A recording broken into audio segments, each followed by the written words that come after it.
কলকাতার পুলিশের দ্বারস্থ হলেন নায়িকা শ্রাবন্তী চ্যাটার্জি। সোশ্যাল মিডিয়ায় কুরুচিকর মন্তব্যে অতিষ্ঠ হয়ে এই পদক্ষেপ। আসলে ঠাকুমার ঝুলি ওয়েব সিরিজে অভিনয়ের জন্য শ্রাবন্তী তার নিজের শরীরের যে রূপান্তর ঘটিয়েছে তা একজন শিল্পীর সৃজনশীল দক্ষতার পরিচয়। চরিত্রের প্রয়োজনে 10 কেজি ওজন বাড়িয়ে তিনি প্রমাণ করেছেন কাজের প্রতি তার একাগ্রতা। কিন্তু দুর্ভাগ্যজনকভাবে কিছু তথাকথিত ভক্ত বা নেটিজেন সেই সৃজনশীলতাকে সম্মান জানানোর বদলে বেছে নিয়েছেন বডি শেমিং আর নোংরা আক্রমণের পথ।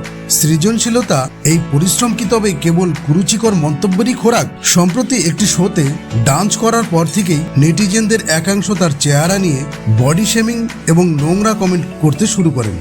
বারবার এমন কুরুচিকর আক্রমণে অতিষ্ঠ হয়ে অবশেষে চুপ থাকেনি শ্রাবন্তী। একজন শিল্পী হিসেবে কাজের প্রয়োজনে শারীরিক পরিবর্তন অপরাধ নয়।